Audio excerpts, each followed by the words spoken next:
Hi, అస్సలాము అలైకుం, నమస్తే అందరికీ. నేను ఈరోజు పూరీ కర్రీ చేయబోతున్నానండి. ఇదేంటి పూరీ కర్రీ, మాకు తెలీదా పూరీ కర్రీ అనుకుంటారేమో.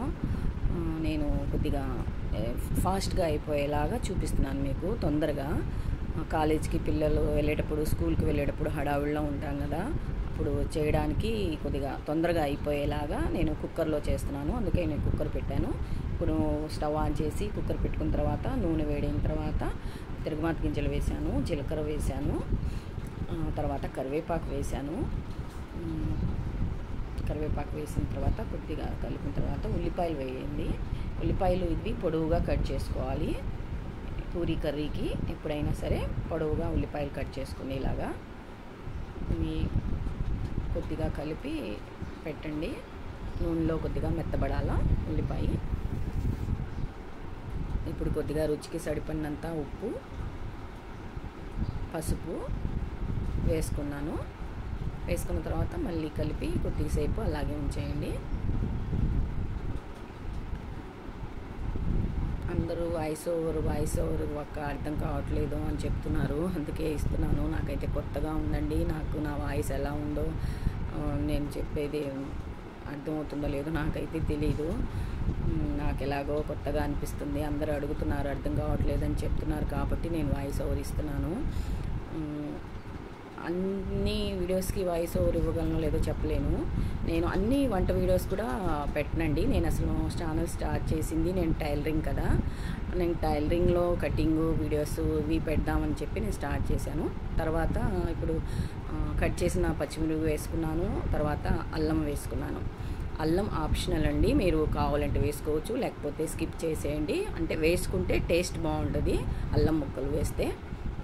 అవి కొద్దిగా మెత్తబడే వరకు మళ్ళీ కొంచెంసేపు అలాగే వదిలేయండి, ముక్కలు మెత్తబడే వరకు.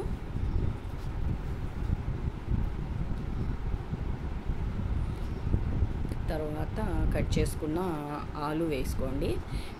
ఈ పూరీ కర్రీలో ఏంటంటే ఉల్లిపాయలు ఎక్కువగా ఉండాలండి. ఉల్లిపాయ ఎక్కువగా ఉండి, ఇప్పుడు ఏమైనా మనం వెజిటేబుల్స్ అంటే మెయిన్ ఆలు తర్వాత మనం కావాలంటే క్యారెట్ వేసుకోవచ్చు, పచ్చి బఠానీ వేసుకోవచ్చు, ఏమైనా మనం యాడ్ చేసుకోవచ్చు. ఇందులో బాగుంటుంది కర్రీ.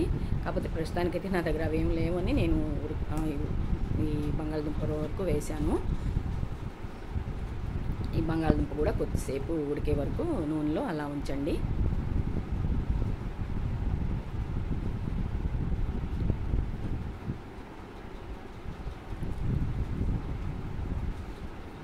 కొద్దిసేపు ఉడికిన తర్వాత ఇప్పుడు కొద్దిగా ఇందులో వాటర్ వేసుకోండి.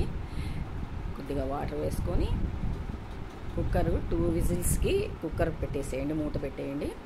2 విజిల్స్ పెట్టేయండి, ఎక్కువ పెట్టద్దు.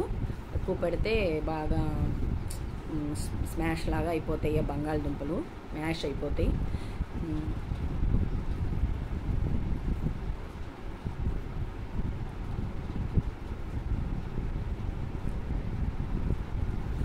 ఇప్పుడు గిన్నెలో శనగపిండి తీసుకోండి. అందులో కొద్దిగా వాటర్ కలపండి. వాటర్ కలిపి పేస్ట్ లాగా తయారు చేసుకొని పక్కన పెట్టుకోండి. విజిల్ వచ్చిందండి, ఒక విజిల్. ఇలా పేస్ట్ తయారు చేసుకున్న తర్వాత పక్కన పెట్టేసేయండి.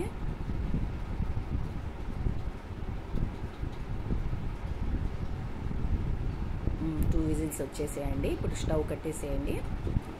స్టవ్ ఆఫ్ చేసేసి ఇప్పుడు అది ఆవిరి మొత్తం పోయిన తర్వాత కుక్కర్ ఓపెన్ చేసుకోండి.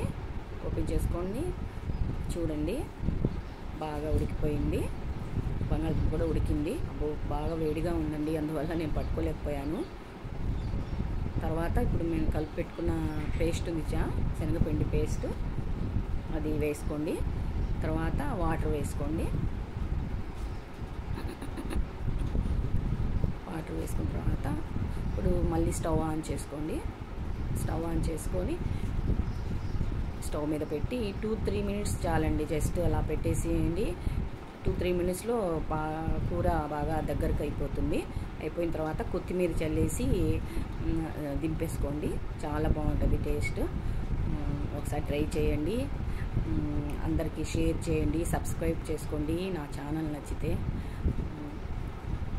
కొత్తిమీర అయితే ప్రస్తుతం నా దగ్గర లేదు, అందుకని నేను వేయలేదు. కొత్తిమీర వేసుకోండి.